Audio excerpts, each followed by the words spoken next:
ಕಳೆದ ಕೆಲವಷ್ಟು ದಿನಗಳಿಂದ ಯಾವುದೇ ಸುದ್ದಿ ಇಲ್ಲದೆ ಇದ್ದಂಥ ಧರ್ಮಸ್ಥಳ ಕೇಸ್ಗೆ ಸಂಬಂಧಪಟ್ಟಂತೆ ಕಳೆದ ಒಂದೆರಡು ವಾರಗಳಿಂದ ಒಂದು ಮೇಜರ್ ಅಪ್ಡೇಟ್ಸ್ಗಳು ನಡೀತಾ ಇದೆ. ಚಿನ್ನಯ್ಯ ಹೈಕೋರ್ಟ್ಗೆ ಒಂದು ರಿಟ್ ಅರ್ಜಿಯನ್ನು ಸಲ್ಲಿಸಿದ್ರು. ಆ ರಿಟ್ ಅರ್ಜಿಯಲ್ಲಿ ಆ ಚಿನ್ನಯ್ಯ ಅವತ್ತು ಬಂದು ಹೇಳಿದ್ದಂಥ ಕಥೆಗಳಿಗೆ ಕಾರಣ ಯಾರ್ಯಾರು, ಆ ಕಥೆಯ ಜೊತೆಗೆ ಯಾರ್ಯಾರ ಸಂಬಂಧ ಇತ್ತು ಅನ್ನೋ ವಿಚಾರಗಳನ್ನು ಮೆನ್ಷನ್ ಮಾಡಿದ್ರು. ಈಗ ಪ್ರಕಾಶ್ ರಾಜ್ ಅಲಿಯಾಸ್ ಪ್ರಕಾಶ್ ರೈ ಬೆಂಗಳೂರಿನಲ್ಲಿ ಒಂದು ಪ್ರೆಸ್ ಮೀಟನ್ನು ನಡೆಸಿ ಈ ವಿಚಾರಕ್ಕೆ ಸಂಬಂಧಪಟ್ಟಂಥ ಒಂದಿಷ್ಟು ಮಹತ್ವದ ಮಾಹಿತಿಗಳನ್ನು ಹಂಚಿಕೊಂಡಿದ್ದಾರೆ. ಅದೇನೇನು, ಈ ಪ್ರಕರಣದ ಸದ್ಯದ ಅಪ್ಡೇಟ್ಸ್ ಏನು ತಿಳಿಯೋಣ. ನಮಸ್ಕಾರ, ಇದು ಕನ್ನಡ ನ್ಯೂಸ್. ನಾನು ಪ್ರಣು ತಾರ್ಗಾಣಿಕ.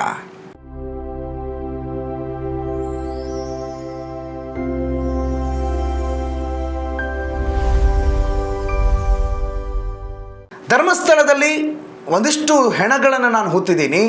ನೂರಾರಲ್ಲ, ಸಾವಿರಾರು ಹೆಣಗಳನ್ನು ಹೂತಿದ್ದೀನಿ. ಆ ಸಾವಿರಾರು ಹೆಣಗಳನ್ನು ಬೇಕಾದರೆ ಅಸ್ಥಿಪಂಜರಗಳನ್ನು ಅಗೆದು ತೋರಿಸ್ತೀನಿ ಅಂತ ಸುಮಾರು 16 ಕಡೆ ಅಗೆಸಿದ್ದಂತಹ mask man Chinnayya automatically U turn ಹೊಡೆದು ನನ್ನ ಬಾಯಿಂದ ಈ ರೀತಿಯೆಲ್ಲ ಹೇಳಿಸ್ಲಾಯಿತು, ಅವ್ರು ಹೇಳ್ದಂಗೆ ನಾನು ಕುಣಿದೆ, ಇಲ್ಲದೇ ಇದ್ರೆ ನನ್ನ ಕುಟುಂಬವನ್ನು ಹಾಗೆ ಮಾಡ್ತೀನಿ ಅಂತಂದ್ರು, ಹೀಗೆ ಮಾಡ್ತೀನಿ ಅಂತಂದ್ರು. ಅದಕ್ಕೋಸ್ಕರ ಭಯದಿಂದ ನಾನು ಹೇಳಿದೆ. ದೇವತಾ ಮನುಷ್ಯ ಧರ್ಮಸ್ಥಳದ ಧರ್ಮಾಧಿಕಾರಿ ವೀರೇಂದ್ರ ಹೆಗಡೆ ಅವರ ವಿರುದ್ಧ ಸುಮ್ಮನೆ ಕಳಂಕವನ್ನು ಕಟ್ಟುವ ಪ್ರಯತ್ನ ನಡೀತಾ ಇದೆ ಅಂತೆಲ್ಲ ಹೇಳಿದರು. ಚಿನ್ನಯ್ಯ ಹೈಕೋರ್ಟ್ಗೆ ಸಲ್ಲಿಸಿದ್ದ ರಿಟ್ ಅರ್ಜಿಯಲ್ಲಿ ಒಂದು ಪ್ರಮುಖವಾದ ವಿಚಾರ ಅಂತಂದರೆ ಬಹುಭಾಷಾ ನಟ ಪ್ರಕಾಶ್ ರಾಜ್ ಅವರು ಕೂಡ ಈ ಪ್ರಕರಣದಲ್ಲಿ ಇನ್ಕ್ಲೂಡೆಡ್ ಅಂತ ಮೆನ್ಷನ್ ಮಾಡಿದರು. ಪ್ರಕಾಶ್ ರಾಜ್ ಅವರಿಗೆ ಕರೆ ಮಾಡಿ ಗಿರೀಶ್ ಮಟ್ಟಣ್ಣ ಕೊಡ್ತಾರೆ. ಪ್ರಕಾಶ್ ರಾಜ್ ಮಾತಾಡ್ತಾರೆ, ಕೇಳಿಸ್ಕೊ ಅಂತ ಹೇಳ್ತಾರೆ. ಆಗ ಪ್ರಕಾಶ್ ರಾಜ್ ಧೈರ್ಯದಿಂದ ಎಲ್ಲವನ್ನು ಹೇಳಿಬಿಡು, ನೀನು ಸತ್ಯ ಹೇಳಿದ್ದೆ ಹೌದಾದರೆ ನಾನು ಬಂದು ನಿನ್ನನ್ನು ಅಪ್ಕೊಂಡು ಬಿಡ್ತೀನಿ ಅಂತ ಹೇಳಿದ್ದಾರೆ ಅಂತ ಹೇಳಿ ಒಂದು ಮೆನ್ಷನ್ ಆಗಿತ್ತು. ಆ ವಿಚಾರಕ್ಕೆ ಸಂಬಂಧಪಟ್ಟಂತೆ ಪ್ರಕಾಶ್ ರಾಜ್ ಪ್ರತಿಕ್ರಿಯೆಯನ್ನು ಕೊಡೋದಕ್ಕೆ ಒಂದು ಪ್ರೆಸ್ ಮೀಟನ್ನು ಕರೆದ್ರು. ಆ ಪ್ರೆಸ್ ಮೀಟ್ನಲ್ಲಿ ಪ್ರಕಾಶ್ ರಾಜ್ ಉಲ್ಲೇಖ ಮಾಡಿರುವ ಅಷ್ಟೂ ವಿಷಯಗಳು, ಚಿನ್ನಯ್ಯ ಮೆನ್ಷನ್ ಮಾಡಿರುವ ಅಷ್ಟೂ ವಿಷಯಗಳಿಗೆ ತಾಳೆ ಹೊಂದುತ್ತಾ ಇದೆ. ಹೇಗೆ, ಯಾಕೆ ಅಂತ ನಾನು ಹೇಳ್ತೀನಿ ಕೇಳಿ. ನನಗೆ ಒಂದು ಗಿರೀಶ್ ಮಟ್ಟಣ್ಣನವರಿಂದ ಫೋನ್ ಬಂತು. ಫೋನ್ ಎತ್ತೀನಿ, ಯಾಕಂದ್ರೆ ನನ್ನ ಫೋನು ಬಹಳ ಕಾರಣಗಳಿಗೆ ಬಹಳ ವಿಷಯಗಳಿಗೆ ಕರೀತಾರೆ. ರೈತ ಹೋರಾಟ ಕರೀತಾರೆ. ಏನು ಇಲ್ಲ, ಮಾಸ್ಕ್ ಒಬ್ಬ ವ್ಯಕ್ತಿ ಇದಾನಲ್ಲ, ಅಂದ್ರೆ ಮಾಸ್ಕ್ ಅವಾಗಿನ ಮಾಸ್ಕ್ ಇಲ್ಲ, ಒಬ್ಬ ವ್ಯಕ್ತಿ ಇದಾನಲ್ಲ, ಅವ್ನು ನನ್ನ ಜೊತೆ ಇದ್ದಾನೆ, ನಿಮ್ಮ ಜೊತೆ ಮಾತಾಡಬೇಕಂತೆ. ಹೇಗಿರ್ಬೋದು, ನನಗೆ ನಡೀತಾ ಇದೆ. ನೇರವಾಗಿ ನನಗೆ ಒಂದು ಎವಿಡೆನ್ಸ್ ಬರ್ತಾ ಇದೆ, ಕೊಡಿ ಫೋನ್ ಅಂತ. ತಮಿಳ್ನಲ್ಲಿ ಮಾತಾಡಲ್ಲ, ಆದರೆ ಇವರು ನಮ್ಮ ಮಂಡ್ಯದವರು ಅಂತ ಇದ್ರಲ್ಲ, ಬಿಂಬಿಸಿದ್ರು. ತಮಿಳ್ನಲ್ಲಿ ಕೇಳಿಸ್ಕೊಂಡು ಏನಪ್ಪ ಅಂದು, ನಾವು ಒಂದೊಳ್ಳೆ ಪಾಪನು ನನ್ನ ಯಾಕಪ್ಪ ನೋಡ್ಬೇಕು, ಏನು ಗೊತ್ತು ನನಗೆ. ಹಾಗಾದ್ರೆ SIT ಫಾರ್ಮ್ ಮಾಡಿದ್ದಾರೆ, ಹೋಗು ಸರ್, ಧೈರ್ಯ ಇಲ್ಲ ನನಗೆ. ನೋಡಪ್ಪ, ನನ್ನನ್ನು ಮೀಟ್ ಮಾಡೋದಲ್ಲ ಬೇಡ, ನಿನಗೇನಾದ್ರು ಹೇಳಬೇಕಾದ್ರೆ ನೀನು ರೆಕಾರ್ಡ್ ಮಾಡಿ ವಾಯ್ಸ್ ಕಳಿಸು, ನಾನು ಇಸ್ಕೈ. ಇಮಿಡಿಯೇಟಾಗಿ ರೆಕಾರ್ಡೆಡ್ ವಾಯ್ಸ್ನಲ್ಲಿ ಏನೇನೋ ಬಡಬಡಿಸ್ದ. ನಾನು ನನ್ನ ಲಾಯರ್ಗೆ ಫೋನ್ ಮಾಡಿದೆ. ನೋಡಿ, ಇಡೀ ದೇಶದಲ್ಲಿ ಮಾಧ್ಯಮಕ್ಕೆ ಯಾರಿಗೂ ಏನೂ ಗೊತ್ತಿಲ್ಲ, ನನಗೆ ನೇರವಾಗಿ ಫೋನ್ ಬಂದಿದೆ, ನಾವೇನು ಮಾಡಬೇಕೀಗ? ಇಮ್ಮಿಡಿಯೇಟಾಗಿ ನಾವು ಆ ದಿನವೇ ಇವ್ರಿಗೆ ಫೋನ್ ಮಾಡಿದೆ, ನಮ್ಮ ಮೊಹಂತಿ ಅವ್ರಿಗೆ. ಚಿನ್ನಯ್ಯ ಮೆನ್ಷನ್ ಮಾಡ್ತಾನೆ, ಪ್ರಕಾಶ್ ರಾಜ್ ಸತ್ಯವನ್ನು ಹೇಳಿದ್ದೆ ಹೌದು ಅಂತಂದರೆ ನಿನ್ನನ್ನು ಬಂದು ನಾನು ಅಪ್ಕೊಂಡ್ಬಿಡ್ತೀನಿ ಅಂತ ಹೇಳಿದ್ದ. ಅದ್ರ ಜೊತೆಗೆ ನಾನು ತಮಿಳಲ್ಲಿ ಪ್ರಕಾಶ್ ರಾಜ್ ಅವ್ರ ಜೊತೆ ಮಾತಾಡಿದೆ ಅಂತ ಹೇಳಿದರು. ಅದೇ ಮಾತನ್ನು ಪ್ರಕಾಶ್ ರಾಜ್ ಕೂಡ ನಿನ್ನೆ ಮೆನ್ಷನ್ ಮಾಡಿದ್ದಾರೆ. ಹೌದು, ಗಿರೀಶ್ ಮಟ್ಟಣ್ಣ ಕಾಲ್ ಮಾಡಿದ್ದು ನಿಜ, ಆ ಕಾಲ್ನಲ್ಲಿ ಚಿನ್ನಯ್ಯ ಮಾತಾಡಿದ್ದು ನಿಜ. ಮಾತಾಡೋ ಸಂದರ್ಭದಲ್ಲಿ ನನಗೆ ಭಯ ಆಗ್ತಿದೆ ಅಂತಂದ. ಅದಕ್ಕೆ ನಾನು ಡೋಂಟ್ ವರಿ, ಏನಿದೆ ಅದನ್ನು ಹೇಳಿಬಿಡು, ಇಲ್ಲದಿದ್ದರೆ ನನಗೆ ರೆಕಾರ್ಡ್ ಮಾಡಿ ಕಳಿಸು, ನಾನೇ ಅದನ್ನು ತಲುಪಿಸೋ ಕಡೆ ತಲುಪಿಸ್ತೀನಿ.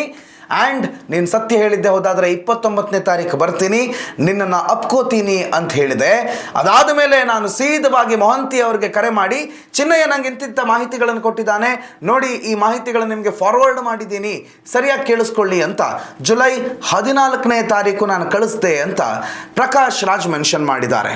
Well and good. ಒಬ್ಬ ಬಹುಭಾಷಾ ನಟ, ಕೆಲವು ಹೋರಾಟಗಳಲ್ಲಿ ಸಕ್ರಿಯವಾಗಿರುವಂಥ ಈ ನಟನಿಗೆ ಯಾರ್ಯಾರೋ ಕಾಲ್ ಮಾಡ್ತಾರೆ, ಕಾಲ್ ಮಾಡಿದಾಗ ಅವರು ಪಿಕ್ ಮಾಡ್ತಾರೆ, ಪಿಕ್ ಮಾಡಿ ಮಾತಾಡ್ತಾರೆ.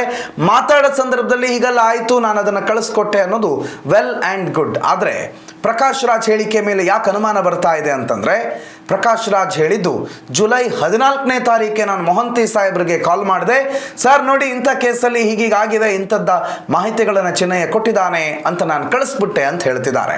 ಆದರೆ ಅಸಲಿಗೆ SIT ನಿರ್ಮಾಣ ಆಗಿದ್ದು 2025ರ ಜುಲೈ 17ನೇ ತಾರೀಕು.